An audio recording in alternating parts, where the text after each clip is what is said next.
Margaret? I'm fine. It's just funny, isn't it, how you were able to be a minister and have children and all that, yet you died in 1817. I died in 2018 and I wasn't allowed to have that. What do you mean you weren't allowed? Women couldn't train to be ministers until the 1960s. A few managed to before that, but they had to pay their own fees. Where I studied, they wouldn't train me to be a minister, so I had to become a deaconess. And if I had gotten married, I wouldn't have been able to stay as that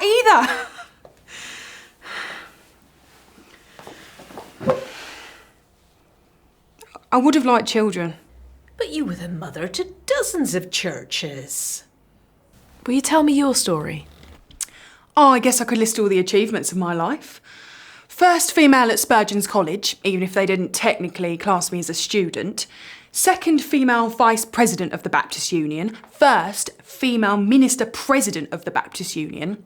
One of my presidential initiatives kick-started the formation of the Baptist Union Retreat Group.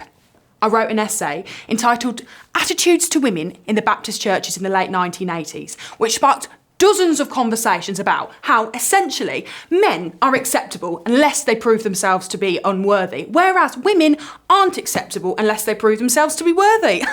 But it might not have been that way. You see, I loved farming, being out in the fields, getting me hands dirty in the fresh air. I was studying agricultural college in Malta, Northamptonshire, and I went to a church in the same town, but I wasn't overly bothered by it. It was just something we did. And then one day, I was walking through the hay field in the farm that was part of the college.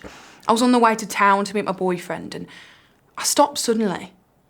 And I did a double take, and I was staring at that hedge in front of me. And I saw God peeping over that hedge. Peeping over the hedge! I was astounded. I cried out, God is real! Good gracious, I couldn't believe it. And then, a week or so later, in church, I remember the sermon that did it. Come unto me. That sermon changed everything. The crunching point for me becoming a Christian. I'd really seen God and it was just the best. A year or so later, the minister at the time left to go to South Africa to teach in a college over there. And I thought, what am I going to do? Where is my life going? Where am I meant to go? I'd finished my studies and I was working on a farm. Had been doing that for about a year or so, but it just wasn't right. I knew I had a calling, a deep desire to be working full-time in a church. So I looked at my options. I knew I couldn't be a minister, but what else could I do? And just like that, on my 21st birthday, I got an interview to become a deaconess in London. My mum wanted me to have tea and cake, and I said, stop it, Mumma. There's more important things than tea and cake. I am going to be a deaconess. I remember her whittering around me while I put on my helmet and doing up the strap. I was like, OK, Mum, I'm leaving now. See you later. I rode through London and parked my motorbike outside.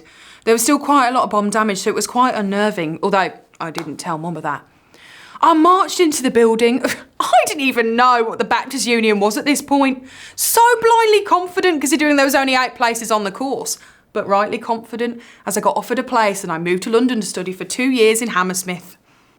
I finished the degree in my spare time while I was working at a church in Shropshire. Oh, I was actually in charge of 3 churches at that time. 3 churches? Yeah. How old are you? 23. I'm surprised. Well, yes. Oh, quite right. A woman's place is at home with her children. Wives, submit yourselves unto your husband as unto the Lord. Ephesians 5:22.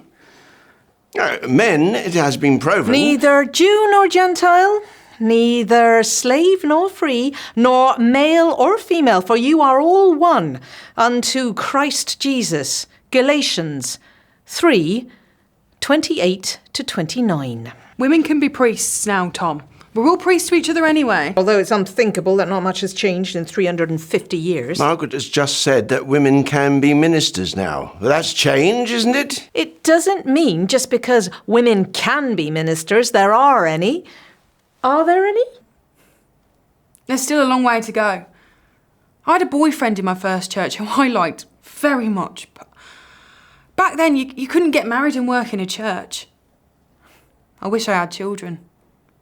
Though, my second church was in inner London, and so it was sort of a blessing in disguise. You wouldn't want to bring up children in Islington back then. It was a tough place to be. As a single person, it was easy. Didn't have to impose on any family. It says here, in the UK, only 18% of Baptist ministers are women. At the end of my life, I'll be battling cancer. And I'll do an interview for a church and I'll say that I want to pass my work on to people with the same sort of attitudes, same sort of background and the same sort of Christian concept for things. I don't say you have to be strong or loud, but just have the right attitude and follow Jesus. I'll be 85 years old. Tired, but alert. Happy. And I'll end the interview by saying, cheerio and God bless you all.